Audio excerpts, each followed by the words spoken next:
Welcome back. Now, Michael Jackson is, of course, an international superstar. He spent 493 weeks in the charts.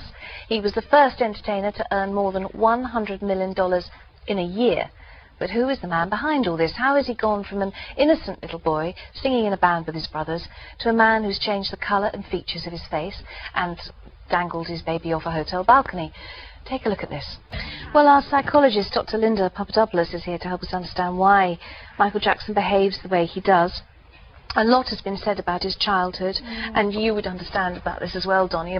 He had a particularly difficult childhood, and that he seemed to be divorced from friends and the movies and parties and all that kind of thing. So do you think that has made him the adult he is today? I think it's certainly contributed to it. Again, being in the spotlight, constantly feeling you have to perform, you have to live up to other people's expectations. But in addition to that, Michael Jackson suffers from something called vitiligo, which is quite a disfiguring skin condition. And I think people don't realize how unbelievably psychologically handicapping something like that can be. Because if you think about it, every day you wake up and your physical appearance is changing. You're depigmenting. And if you look at it from a racial perspective, you almost feel as if you're losing your racial identity, your family identity, if that's happening. And when you look at people that have gone through this, one of the things they do is they try and take back control. And I think a big part of what he's done with the plastic surgery is to try and take back some of the control that this illness is taking away from him. So he hasn't changed his colour. It truly is an illness that is just taking the pigment out of his skin. The melanocytes are killed. It's called vitiligo. It's believed to be an autoimmune disorder. And what happens is you want to even out the skin tone. And a lot of people that have vitiligo, what they do is they depigment as a whole. Now, what happens when you're a famous Afro-American star that does that, though, you're seen as rejecting your culture, as rejecting your race, even though it's something that's quite widely practiced for people that have this condition and quite severely have it. See, this, Linda, this is not speculation. I know him very well. He's a good friend of mine. And I've been to his house, and I actually saw this condition many, many, many years ago. And when you're a big target like that, you're going to get hit a lot. I find it interesting that so many people think he's wacko, but why do the people around him in his little confinements absolutely adore him? I was at his house 2 months ago. His butler, his chef, everybody said he is the nicest person in the world. But he's misunderstood. Granted, and I can completely understand this, I didn't live a normal childhood either. I didn't go to the parties and the movies and all this. I was constantly on the road, isolated from normalcy. So it's his way of trying to be normal, but you know, everybody throws darts, and it's a big target.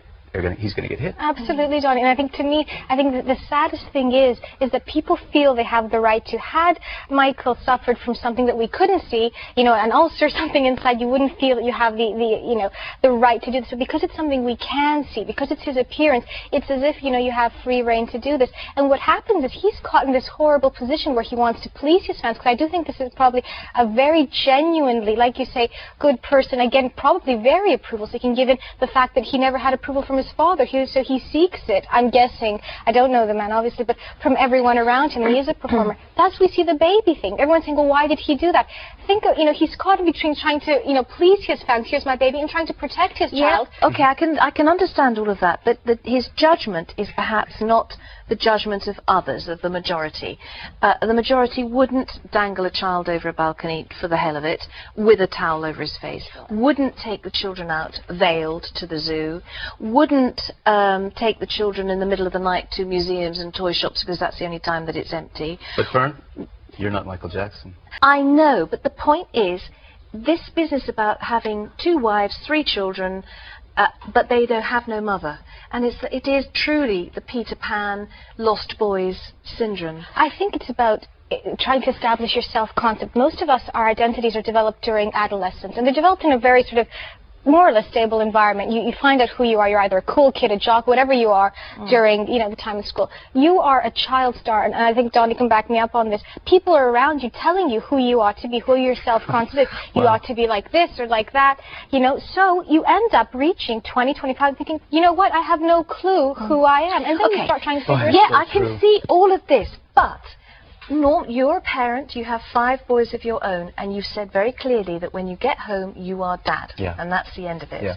But he doesn't have anyone guiding him, it would appear, to say, when you get home, you don't need to do any of that stuff. The kids don't need to travel with you constantly. They don't have to be out and about and doing the things you want to do with them all the time. They need normal life so that they don't have the problems that you have, Michael. Can you imagine his children going to public school?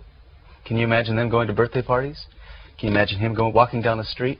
Okay, the Princess of Wales, when she was alive, made sure that the children, yes, they went to a public school in London, but they went to an ordinary school. They walked up every day. She drove them to school. I am not disagreeing with you one bit, because that's the way I've conducted my life. Yes. Because you have to have normalcy in your life.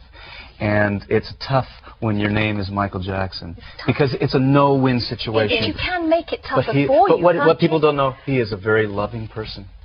He loves humanity. But he has made some decisions, granted, that are not down the normal pathway. So we accept he's not mad, bad or dangerous. You say he is a lovely, lovely guy, but misguided. Is it ever going to be too late to... I'm thinking of the children. Sure. To not perpetuate this generation of mistakes. Is it ever too late to help those children? It's not too late. I mean, I think, psychologists, around the world would be out of business if people couldn't change. And, and therapists, and I'm not saying that they need, but what I am saying is that there's always room for growth and for being able to learn about yourself. I think, unfortunately, what happens is that you begin to overestimate the danger around you. I think that's another part of being a celebrity. So for me and you think, oh, you walk down the street, it's no big deal. When you're Michael Jackson, it's a huge deal. So what happens is that you overestimate the danger, so you do ridiculous things and you overact. That's the veil. That's so everything. Yeah. Well, you need somebody. You need to go around there, Donny. You need to say, Michael, you don't need to do all this. That's my job for you. Okay, that's my task. No, it's a very. I'm glad you say he's loving and wonderful, and everybody seems to adore him and knows him. Yeah. But it's a mystery man. But it's hard to get to know him because he is in his own little world. Shy and mysterious. Linda, thank you very much as well. That's Thanks, great. Linda. Okay, coming up.